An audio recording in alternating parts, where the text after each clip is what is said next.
Good afternoon, boys. I apologize I can't be with you today. I hope this video will help. I'm going to explain the evolutionary approach. This is, if you don't like the behaviorist approach, behaviorism, it's limited with operant and classical conditioning. You can use the evolutionary approach. Now, actually, I'm going to explain how there's no new content to be learned here. You can use all the studies and examples we covered in the biological approach, and we just tweak them slightly, and they fall under the evolutionary approach. So stay tuned and I'll explain how you can do that. And it will allow you to include some of the biological examples if you haven't done so already. And there's another couple of examples you can add to if you wish. All right, I'm just staying, I hopefully will get a COVID test later today. Just staying home to rest and as a precaution. All right, you don't need to see me now. So, right, there I go. Apologies you can't see my microphone either. All right, so looking at the evolutionary approach, in this video I want to explain what it is and what's an evolutionary explanation for aggression. So how can we use that approach to explain aggression, right? So let's remember the what, how, why, but. So if we think, right, the biological approach, well, we behave because of our biology, right? Aggression is because of our biology. The socio-cultural approach says, well, actually we're aggressive because of our environment.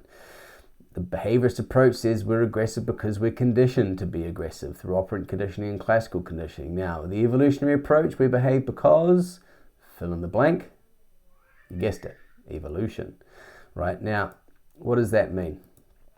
Well, in order to use the evolutionary approach, it's really quite simple. You just have to explain how any behavior has helped us to survive and or procreate. That's it, right? So remember, the goal of the biological purpose of life is to pass on your genetic material. If you don't pass on your genes, your species dies out, right? So evolution means that those best adapted to survival, to pass on their genetic material, are going to survive, okay? This is a blog and video that further explains this with some more details if you need it. All right, so now one of the theories to include in this approach would be Darwin's theory of evolution, right? It's pretty basic, right? Natural selection. And hopefully you can apply what you've learned in science class already about the theory of evolution. But what I've just said here, if we don't procreate, a genes and species dies out. So we've evolved from a psychological perspective, we've evolved to behave in ways that help our survival. Now, when we think survival, think procreation, having babies. Also think survival of the fittest means survival of the best adapted to procreate, not who can run the fastest. And again, just to reiterate, to keep it simple, the evolutionary approach means we explain behavior by showing how that's helped us to survive and or procreate, meaning we have healthy babies likely to survive. Let's have a look at an example, right? The glamour couple, Tom Brady and Gisele Bündchen, is that how you say her name? Now, we've evolved to find her attractive. She's a supermodel, and if you look at most supermodels, right, they all fit a particular type. What we can see from her facial structure is actually she's demonstrating high levels of the female sex hormone estrogen in her high cheekbones and her high brow line and her narrow jawline. This is the role of estrogen. Now, men want to procreate ideally with a woman with high estrogen because it means fertility. She'll be more fertile. Now, she's procreated and she's procreated with Tom Brady. Interestingly, females are less interested in physical characteristics than men are, but they're still interested. He's got a square jaw, low brow, square shoulders, suggesting high levels of testosterone. Now, that's important. And if you're interested in reading more about the evolution of attraction, then you can read the exemplar that I've written. There's the link there. I go into the evolutionary explanation for attraction. But essentially, that's an example, right? So we just take, all right, what do we find? What's the behavior, attraction? What do we find attractive? Well, these particular facial characteristics. And we can explain how has that helped us to survive or procreate? Well, it helps us to have healthy babies, and we want to have healthy babies so that way they'll survive and our genes get passed on. Other interesting things to note about attraction, actually we've evolved to like the smells of people with the opposite type of genetics as us. Particular genes called the MHC genes. And because if we procreate with someone with the same genetics as us, then our babies will have not healthy immune systems, they're more likely to get viruses. So this here is how we apply the evolutionary explanation to attraction. Let's think of another example, fear. Fear helps us to survive. It's a perfectly healthy natural adaptation. We can even use evolution to explain brain function.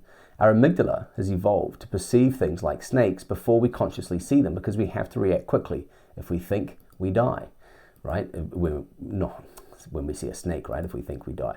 So, and for example, fear conditioning, you can teach someone using operant conditioning or classical conditioning. You can teach someone to be scared of snakes or something that resembles a snake more than you would a cucumber. If someone doesn't have a condition or like a fear of snakes, you can actually teach that faster than you would teach them to learn a cucumber, because we have this innate fear of snakes or a tendency to fear them because of an evolution, right? They can potentially be dangerous. Right? I really don't like eels. I'm not a fan of them.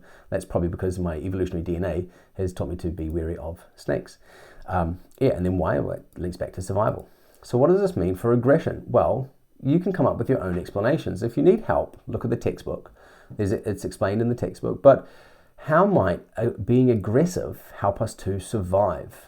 How might being aggressive help us to procreate, to protect our children, to make sure our children are born and raised and grow up and we become grandparents, so we know that our genetic material is being passed on? Okay, and so one basic example is that aggression can help maintain social dominance and social status.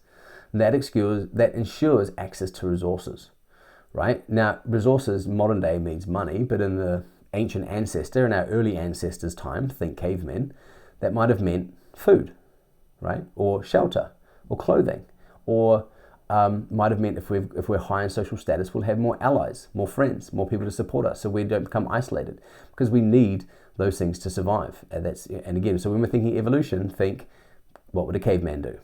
All right. Now, that's a basic example. Now, do we have a study to support that? Well, actually, we'll get into some neuroplasticity in a moment. But, okay, this is a bit of an advanced explanation. If you want to look at this one, this is explained in the video I linked earlier. But have we looked at a study? We have looked at one study that shows that aggression, and more importantly, testosterone that influences aggression, can help maintain status. You might want to do some further research as well if you like. All right. For example, I did a quick Google search. It took me 30 seconds to find this interesting study that teenagers can use proactive aggression that helps them increase their status. Hormones. Now, we could explain hormones from an evolutionary point of view. So I just explained hormones and status, but we could also look at hormones and testosterone and its influence on the amygdala from an evolutionary perspective, right? So how can, and I want you to come up with the answer to this so you understand it, but how can testosterone's effects on the amygdala be explained using the evolutionary approach? Now remember, testosterone is going to ramp up activity in the amygdala when we perceive social threat. What does the amygdala do, right? And why might that be important if we're being threatened?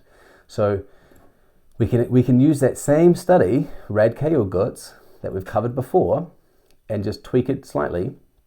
So if you haven't already written about testosterone, this is a great study to write about, and it can be explained really well from the evolutionary approach.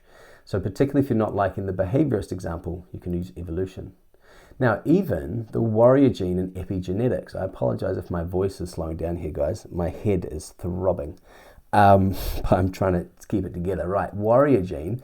Now, remember that the MAOAL is only linked with aggression after a traumatic childhood. Now, we can actually explain that from an evolutionary point of view. How could that be explained? How might that adaptation help us to survive? How might it help those MAOLs to survive, right? They're going to become antisocial and later in life. Is there an evolutionary explanation there? A new idea that we didn't get a chance to cover was social identity theory, or the idea of in-groups and out-groups. We belong to in-groups, we form in-groups. Look at what happens when Christ College plays Christchurch Boys High, right? You form a very strong in-group, and there's a lot of aggression displayed towards the out-group. Now, look at house competitions. You form a different in-group with your house, and you display aggression to the out-groups. And so we can form these in-groups and out-groups very easily. Now, we've already talked about the amygdala, again, activates when viewing out-group faces. Well, how might this be an evolutionary adaptation? And we're more likely to be aggressive to members of an out-group. Now, how can we explain that from an evolutionary perspective? And there's example evidence here.